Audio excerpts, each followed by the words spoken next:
मी मुंबईमध्ये ॲक्टर व्हायला आले होते. मला कळायचं की मी नाटक करते, त्यामुळे ते खूप लोकांपर्यंत पोचत नाही आहे. जेवढा नाटकाचा ऑडियन्स असतो तेवढ्याच लोकांना मी हळूहळू माहिती होते. आणि आईबाबांना कदाचित असं होत असेल तेव्हा की तुमची मुलगी काय करते हल्ली, तर ती मुंबईत असते आणि मुंबईत काय करते तर ती काम करते, पण कुठे काम करते हे कोणालाच माहीत नसायचं. पण जेव्हा पहिल्यांदा मी टेलिव्हिजनवर दिसले, एका सिरियलमध्ये दिसले आणि मला माझ्या नावाला काहीतरी ओळख आली आणि जेव्हा पहिल्यांदा माझी आई म्हणून आईला कोणीतरी ओळखलं मी बरोबर असताना, तो मोमेंट माझ्यासाठी मला असं वाटतं की हृदयांतर मोमेंट होता.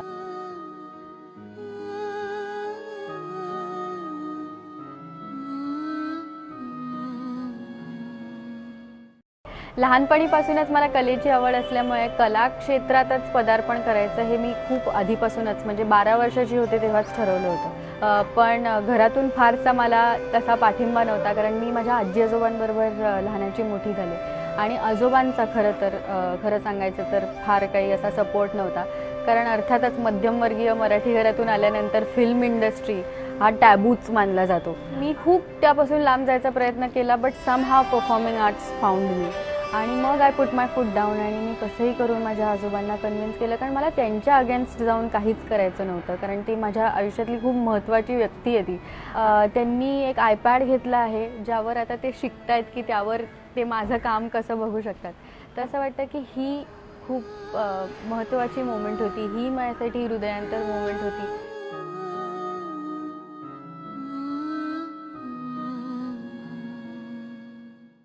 Hi, this is Vikram Fadnis, and tomorrow, the 7th of July, is really a very, very important day in my life. My first film, Hrudayantar, releases tomorrow. Hrudayantar is a Marathi film subtitled in English, and I'm hoping each one of you go to a theatre near you and see my first film. Since 2003 and 4, it has been a dream to direct my first film, and finally the day has come. It's in 2017, which is 13 years later. So you can imagine how long I waited for this day. So please guys, please go and watch my first film, Hrudayantar, 7th of July, tomorrow. Thank you so much.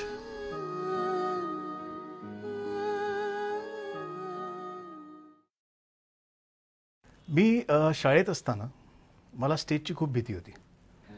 बऱ्याच वर्षानंतर जेव्हा मी कॉलेजमध्ये आलो, तेव्हा एक दिवस मी जेव्हा लॉबीमध्ये आलो, तर सगळीकडे मला नोटीस बोर्ड दिसले आणि प्रत्येक नोटीस बोर्डवर अनाउन्समेंट्स होत्या की audition for folk dance, audition for education, audition for dramas. And I remember standing there in the lobby and looking at all the notice boards. आणि मी तेव्हा निश्चय केला की मी भाग यात घेणार, मी ऑडिशन्स देणार. आणि मी जाऊन ऑडिशन्स दिले.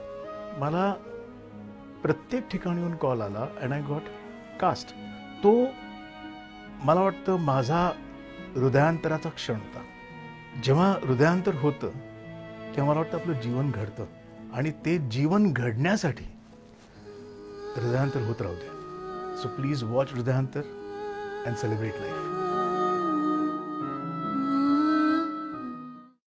I had a vacuum inside. I was lonely and it was difficult to start dance classes. यहाँ डांस करने के लिए इतना आसान नहीं था 25-30 साल पहला.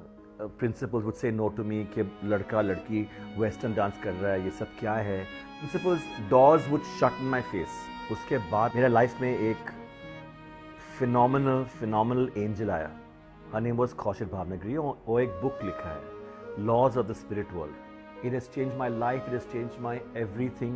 अभी मेरे पास बच्चे हैं जो देख नहीं सकते, बोल नहीं सकते, सुन नहीं सकते. हेलन केलर का बच्चे हैं, कैंसर का बच्चे, HIV का बच्चे हैं. So it's taught me to give back. और extremely मेरा change of heart हो गया. A completely Hrudayantar moment when actually something changed inside of me.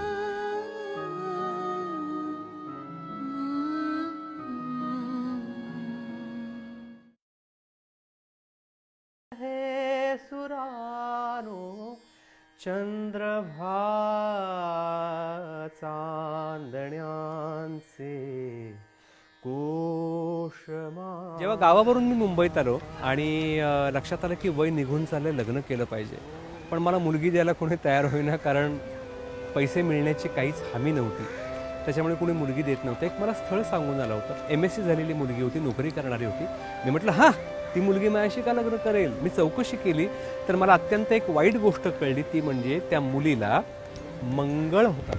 तिला भेटायला गेलो आणि म्हटलं खरं सांगू मला मंगळ बिंगळ हे काही पटत नाही, तू मला आवडलेस, मला तुझ्याशी लग्न करायचं, तुझा निर्णय सांग. ती मला भेटली आणि मला म्हणाली, ज्या मुलानं मागचा पुढचा विचार न करता मला मंगळ असताना सुद्धा लग्नासाठी होकार दिला त्या मुलाशी मला लग्न करायचं. आणि मला वाटतं माझी बायको हा माझ्या आयुष्यातला सगळ्यात मोठा टर्निंग पॉईंट आहे असं मला वाटतं. जेव्हा तृप्ती प्रेग्नेंट होती तेव्हा मी जवळजवळ 6 महिने ते मुलाशी गप्पा मारतात ना, तर मी मुलगा समजून मारायचो. एके दिवशी तृप्तीने मला शांतपणे बसवलं. ती म्हणाली जर मुलगा झाला तर काय प्रॉब्लेम, पण मुलगी असेल तर तुझा थॉट असा नको व्हायला की अरे मुलगी झाली. आणि आय एम लकी की मला मुलगी झाली जिचं नाव स्वरा. मी पहिला व्यक्ती आहे जो स्वराला तृप्तीच्या पोटातून येताना पाहिलं आहे. मी तिकडे उभा होतो आणि माझे सगळे ग्रहच म्हणजे वेगळे चेंज झाले होते की अरे मी खूप अल्लड आहे, मी खूप असा धतिंग आहे. पण तेव्हा पहिल्यांदा जाणीव झाली की मी ह्या मुलीचा बाप आहे.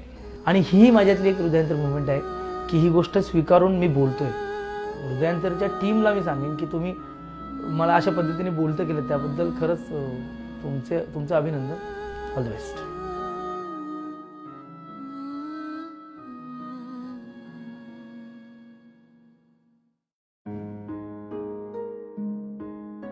मी कॉलेजमध्ये असताना मिथिचार कल्याण या संस्थेकडून नाटक करत होतो. तेव्हा मला कधीच वाटलं नव्हतं की मी पूर्ण वेळासाठी या क्षेत्रात येईन. तेव्हा माझ्या डोक्यात फक्त एवढंच होतं की मी बँकेत नोकरी करीन किंवा प्रोफेसर होईन आणि उरलेल्या वेळात नाटक करीन. पण माझ्या आयुष्यात एक प्रसंग असा घडला की ज्याच्यामुळे मी हा स्टँड घेऊ शकलो. आणि तो प्रसंग म्हणजे मिनिस्ट्री ऑफ कल्चरची यंग आर्टिस्ट स्कॉलरशिप. ही एक मोठी स्कॉलरशिप असते जी भारतातून फक्त 30 मुलांना मिळते. आणि त्या स्कॉलरशिपसाठी मी सिलेक्ट झालो. आणि त्याच्यामुळे मी माझ्या घरच्यांसमोर स्टँड घेऊ शकलो. कारण काय आमच्या पूर्ण कुटुंबात या क्षेत्रातलं कोणीच नाही आहे, त्यामुळे तेवढा सपोर्ट नव्हता घराकडून. पण मी हा निर्णय घेऊ शकलो ते या एका क्षणामुळे.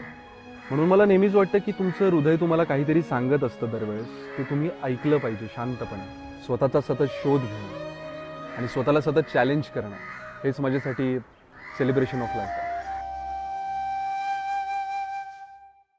मी 10वी नंतर एक कॉल सेंटरमध्ये जॉब घेतला होता आणि रुईया नाट्यावलय जॉईन केल्यानंतर मला असं रिअलाईज झालं की मला नाटकातनं कामं करायची आहेत, मला ॲक्ट्रेस व्हायचं आहे, मला ॲक्टिंग करायची आहे. मी माझ्या मॅनेजरकडे गेले, सर मुझे मेरा जॉब छोड़ना है. आणि ते खूप भडकले माझ्यावर. 2 पैसे मिल रहे हैं तुम्हारे माँ बाप को, वो भी नहीं होंगे. तो मतलब सर मैं तो माँ बाप के लिए नहीं कमा रही हूँ, मैं मेरे लिए कमा रही हूँ. हाँ तो पाव भाजी चाहिए तो खा तो सकती हूँ पैसे से. मला इतकी त्याची चीड आली ना. मतलब सर मैं ये जॉब छोड़ रही हूँ और मुझे एक्ट्रेस बनना है और मुझे सिर्फ एक्ट्रेस बनना है. ओके. आणि ते बोलण्याच्या नादात मला माझी हृदयांतर मोमेंट मिळाली where my heart totally change and made me myself realise that yes I wanted to become an actor and today I M.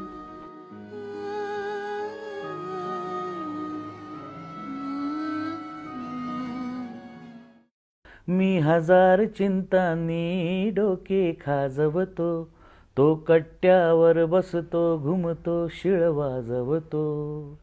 मला माझ्या एका मित्राचा एका चॅनलमधून फोन आला. बरंच मी नकारात्मक बोललो आणि फोन ठेवून दिला. आणि बायकोने अचानक उत्सुकतेने मला विचारलं काय कुणाचा फोन होता आणि कशासाठी होता. तर मी सांगितलं ते सेलिब्रिटींचं सारेगमप आता सुरू करतायत आणि त्यांची अशी इच्छा होती की मी पार्टिसिपेट व्हावं. मी म्हटलं मग नाही, म्हटलं मी नाही करणार पार्टिसिपेट. ती म्हटली का? मी म्हटलं सगळे टॉपचे आहेत त्याच्यात, सुनील बर्वे, सुमित राघवन, सीमा, प्रिया, मधुराणी, मी कसं त्यांच्यासमोर गायचं? ते सगळे शिकलेले आहेत, मी एकटा न शिकलेला आहे. तर बायको म्हणाली हाच तुझा USP होऊ शकतो, तुला कळत नाही आहे. आणि the rest is the history की एवढ्या सगळ्या शिकलेल्या माझ्या कॉम्पिटिटर्ससमोर सुद्धा सेलिब्रिटी सारेगमपचं टायटल मी जिंकलो. That was my Hridayantar movement.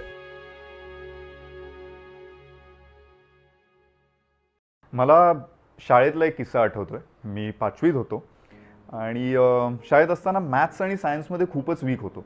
असंच एकदा सायन्सची एक्झाम झाली.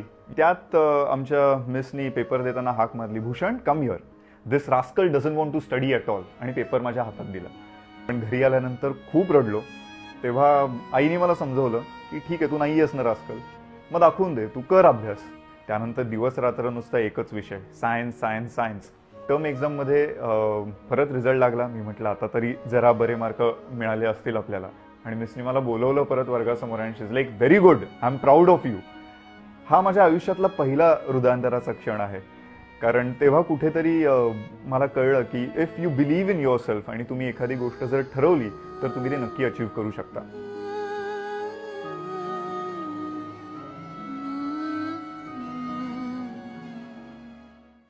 विक्रम Phadnis a very dear friend, खूप वर्षापासूनचा मित्र आहे आणि खूप सिन्सिअर आहे मुलगा, खूप पॅशनेट आहे मुलगा. सुबोध एक नट जो कायम वेगवेगळं करायचा प्रयत्न करत असतो आणि very fine actor, very fine director.